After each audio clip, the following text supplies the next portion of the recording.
Madame, Monsieur, bonjour. Le département de la Gironde a-t-il encore un avenir? Emmanuel Macron prépare un projet de fusion des métropoles et des départements. Face à ce que certains appellent un passage en force, Jean-Luc Glaise, le président du conseil départemental de la Gironde, organise la résistance. Jean-Luc Glaise est aujourd'hui l'invité de Dimanche en politique. Jean-Luc Glaise, bonjour. Bonjour. Merci d'avoir accepté notre invitation. Alors, vous êtes président du conseil départemental de la Gironde depuis le mois d'avril 2015. Le département a-t-il encore un avenir en France, les départements et particulièrement celui de la Gironde? Je pense que les départements ont encore un avenir parce que ce qu'ils produisent en matière de services et d'équipements publics est absolument essentiel pour ce qui nous concerne ici, les Girondines et les Girondins. Nous essayons de faire en sorte de veiller à une équité, à une égalité dans les territoires, dans le traitement vers nos concitoyens. Et donc je pense qu'il y a une vraie utilité à ce que le département reste présent sur le territoire et sur la totalité du territoire, la totalité du périmètre. Ces mots sont choisis parce qu'on va le voir tout au long de cette émission. Il y a quelques projets qui pourraient perturber cette organisation. Est-ce que vous vous sentez, c'est ce que l'on entend dans votre réponse, mais est-ce que vous vous sentez encore utile? Pleinement utile, et je crois que nous le démontrons par un certain nombre d'actions. Je pense par exemple au plan Oméga qui permet d'obtenir la fibre optique d'ici 6 ans dans tous les foyers girondins. Je pense aussi aux 12 collèges supplémentaires que nous allons construire dans le département d'ici 2024. Mais je pourrais parler protection de l'enfance, aide aux personnes âgées, aux personnes handicapées, la lecture publique, bref, un tas de vos missions actuelles. Absolument, y compris les routes, qui sont des compétences qui intéressent les Girondins au quotidien. Alors Emmanuel Macron a reçu lundi 5 présidents de métropole, dont Alain Juppé, afin d'avancer sur ce que l'on appelle un projet de fusion de ces grandes agglomérations avec leur département. La métropole de Bordeaux va-t-elle venir dévorer le département de la Gironde? La question est posée. Gilles Bernard. Vous savez que dans le département du Rhône et dans la métropole de Lyon, la métropole a récupéré les compétences du département. Est-ce que c'est transposable à d'autres agglomérations, à d'autres métropoles? C'est la question que se pose le gouvernement. Je n'y suis pas pour ma part hostile en principe, mais je vois bien les difficultés. Les départements ne seront pas d'accord et beaucoup de maires s'inquiéteront de voir la métropole renforcée au détriment peut-être de la proximité communale. Les collèges, l'aide à l'enfance aux personnes âgées, handicapées ou encore la gestion du revenu de solidarité active, autant de compétences aujourd'hui dévolues au département. D'autres, comme les routes ou le tourisme, ont déjà fait l'objet de transferts à l'agglomération bordelaise au travers de conventions dans le cadre de la loi NOTRe. Mais le processus, cette fois, consisterait à extraire la métropole du champ d'intervention du département, ne lui laissant que la moitié de la population à gérer sur les 90% restants du territoire. On a bien compris, ce projet est très conflictuel. Vous n'êtes pas associé à ce projet. Ce projet a-t-il du sens selon vous? D'abord, je trouve qu'il est choquant sur la forme. Je ne comprends pas, si vous voulez, qu'un sujet qui intéresse à la fois le département et la métropole soit discuté dans un salon de l'Élysée avec simplement les 5 présidents des métropoles concernées, sans jamais que les départements ne soient associés.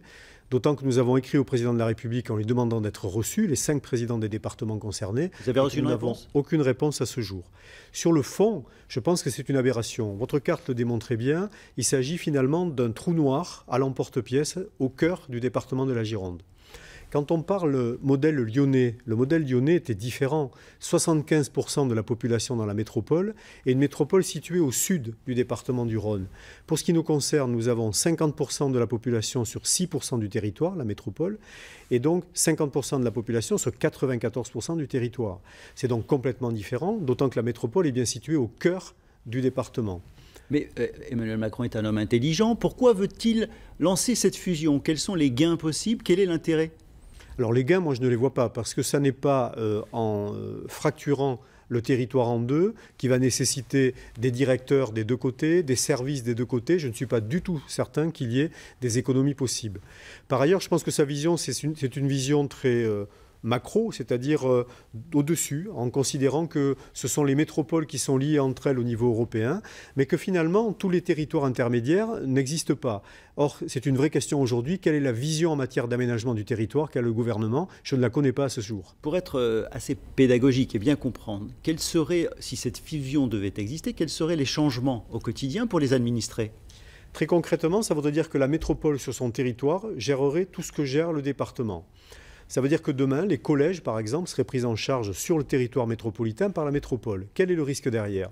que la proposition d'équipement dans les collèges entre le secteur rural et le secteur urbain ne soit pas la même, ce qui pose la question de l'égalité des chances dans l'accès au savoir. Pas la même parce que pas les mêmes moyens pour pouvoir équiper les établissements. Pas forcément les mêmes moyens, pas forcément les mêmes politiques non plus, et donc une vision des choses qui peut être différente et qui décale l'égalité des chances dans l'accès au savoir. Idem pour les pompiers. Il faut que vous sachiez que 23% des interventions réalisées par les centres de secours qui sont en première couronne autour de la métropole, Créon, La Brède, Saint-Jean-d'Illac, etc., 23% de ces interventions se font sur la métropole. Il y a donc un lien étroit entre la métropole et le reste du territoire. La métropole aujourd'hui ne peut pas trouver l'eau potable sur son territoire, elle va la chercher à l'extérieur. Les produits agricoles viennent aussi de l'extérieur. La main-d'œuvre, on le voit tous les jours avec la rocade engorgée, vient de l'extérieur. Il y a donc interdépendance des territoires.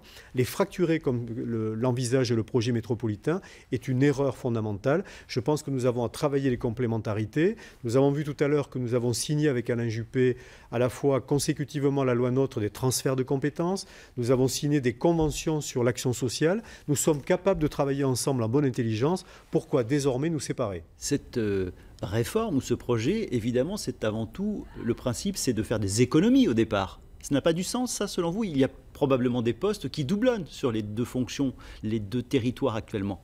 Écoutez, moi je ne les vois pas. Les collèges, aujourd'hui, nous les gérons sur la métropole. Ça n'est pas la métropole qui les gère. Donc de toute façon, il y a une seule collectivité. Les routes, désormais, c'est la métropole qui les gère sur son territoire. Nous les gérons à l'extérieur.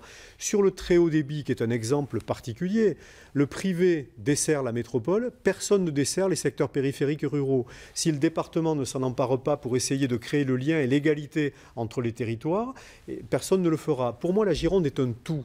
La métropole est comprise dans la Gironde, c'est son cœur battant, mais ses périphéries sont ses poumons. Et donc c'est ce tout-là qu'il faut envisager dans une politique publique. Est-ce que cela veut dire que ces décisions parisiennes ne tiennent pas compte des réalités de terrain, peut-être en prenant l'exemple des régions qui n'ont peut-être pas fait également les économies que nous avions pu imaginer au départ? C'est ce que vous ressentez là? C'est ce que vous craignez, redoutez? Oui, je crois qu'il y a une vision parisienne qui est d'abord très technocratique. Je pense que les technocrates ont une vision des choses qui est très théorique, très administrative, mais la réalité de terrain, c'est celle que nous connaissons nous au quotidien, et nous essayons d'être à l'écoute de nos populations, de leurs besoins, pour essayer d'y répondre au mieux, et nous ne pouvons le faire que de façon articulée avec la métropole. La question des mobilités qui perturbent au quotidien la vie des Girondins, elle ne pourra pas être traitée si nous ne sommes pas ensemble sur une vision globale sur l'ensemble du département de la Gironde, et pas la métropole d'un côté et le reste du département de l'autre. Parce que pour bien comprendre, si on vous enlève ces missions, on va vous enlever également des revenus. Donc le département aura moins de moyens. Est-ce que tout d'un coup, le département ne va pas devenir une coquille vide ? Il ne sera pas une coquille vide. La question est de savoir s'il sera une coquille qui aura les moyens de répondre aux besoins des populations des territoires dont il va s'occuper. Si nous imaginons une nouvelle Gironde qui ne soit que les alentours de la métropole, elle captera la richesse sur les alentours de la métropole, pas dans la métropole, et elle devra répondre aux besoins des habitants en dehors de la métropole. Ce que l'on sait, c'est que plus on est éloigné, plus on a besoin de services publics, d'équipements publics, de mobilité également, et que nous avons besoin globalement des moyens de la Gironde, du département, pour faire en sorte de répondre à tous les besoins. C'est une question d'égalité et d'équité. Donc si demain il y avait séparation, ça veut dire que tous les Girondins ne seraient pas traités à la même enseigne. On entend vos arguments. Pourquoi est-ce qu'ils ne sont pas écoutés, entendus par le président de la République ou son entourage? Ce que je regrette, c'est que le président de la République ne nous ait pas sollicité pour nous écouter.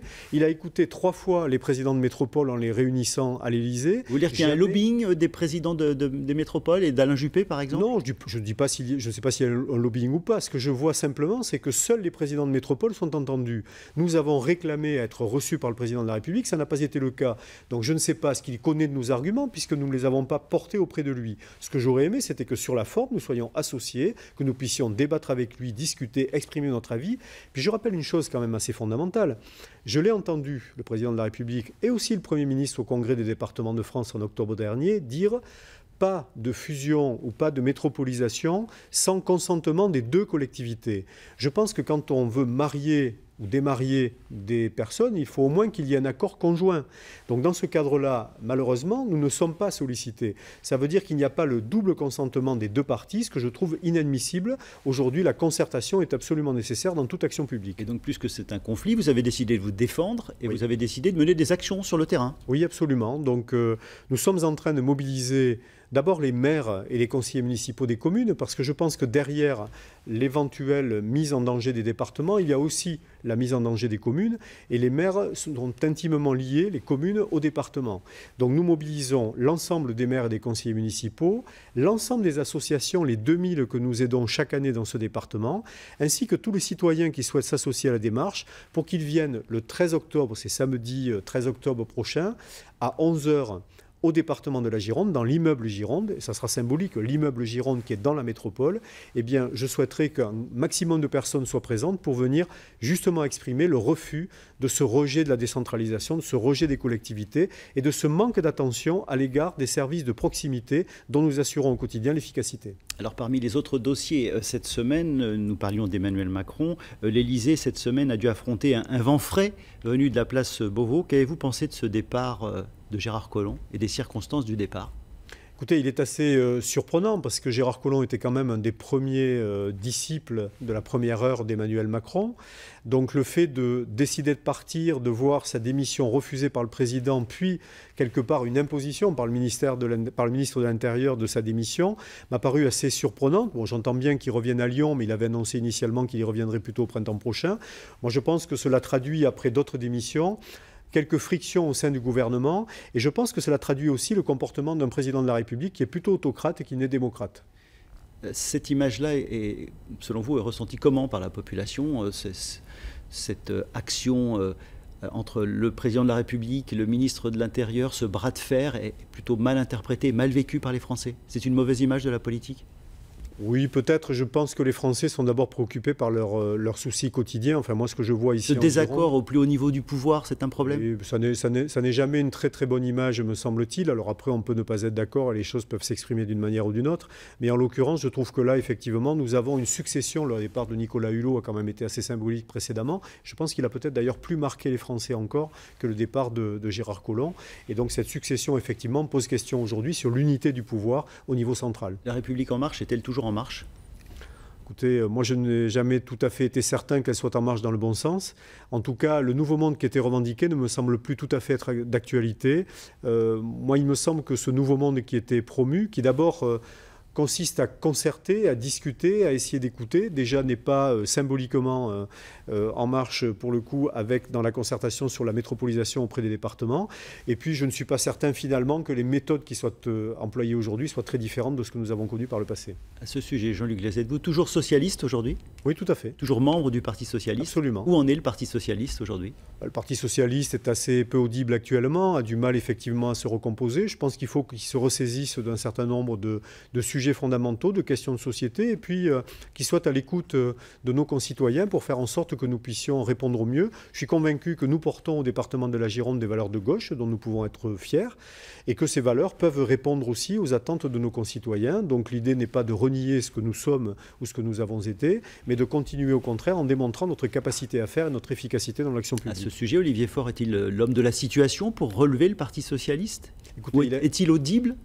Oui, est-il audible? À l'heure actuelle, il l'est assez peu, mais comme l'opposition a parfois du mal aujourd'hui à se faire entendre, je crois que le ni droite ni gauche qui était revendiqué a parlé aux Français, parce que certains estiment que les querelles politiques étaient lassantes. Moi, j'essaie de démontrer au quotidien sur le terrain, notamment en travaillant avec Alain Juppé dans les accords entre métropole et département, qu'il est possible d'avoir des opinions politiques différentes, mais que nous pouvons travailler ensemble.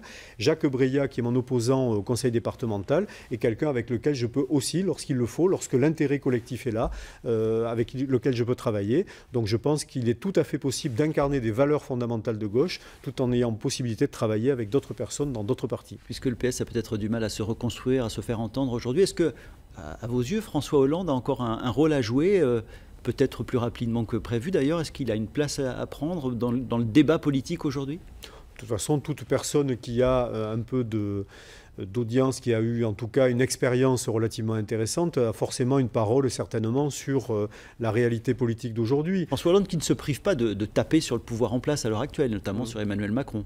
Oui, tout à fait. Bon, après, moi, vous savez, je suis très attaché aux réalités du terrain. Moi, ce qui m'importe, c'est quand on fait de la politique, qu'elle ait un sens concret et qu'elle réponde, qu'elle soit attentive aux besoins de nos concitoyens et que nous puissions leur répondre au mieux.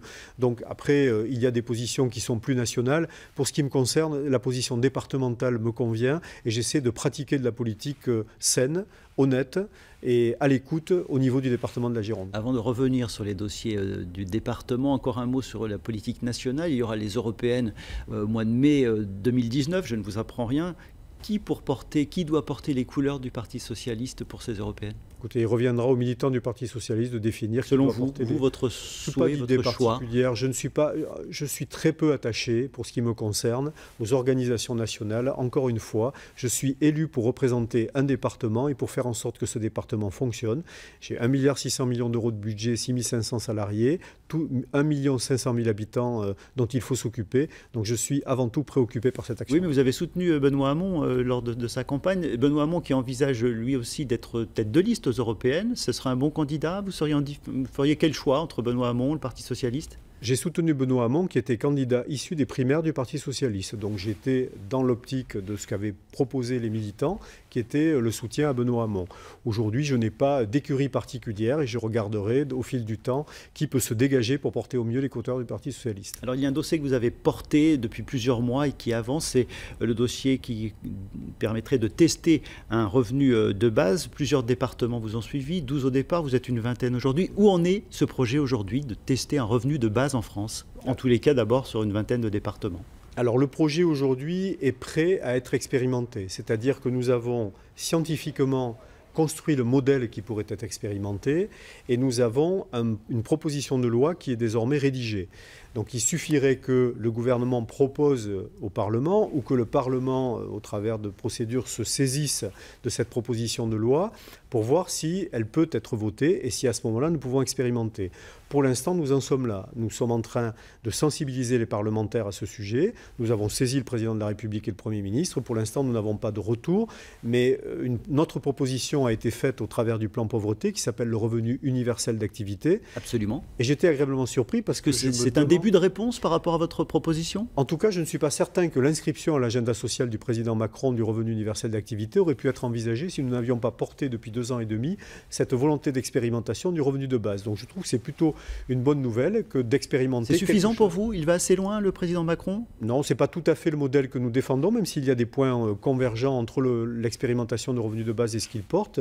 En tout cas, nous sommes, toujours candidats à proposer une expérimentation parce que la protection sociale atteint ses limites et parce qu'il faut effectivement trouver un certain nombre de nouvelles solutions. S'il y a de nouvelles idées, pourquoi pas? En tout cas, nous sommes force de proposition en la matière. Alors on va voir que la précarité touche également les étudiants en Gironde, notamment sur le campus bordelais. La Banque alimentaire de Gironde a décidé de mettre en place une épicerie itinérante. Reportage Marie Neuville.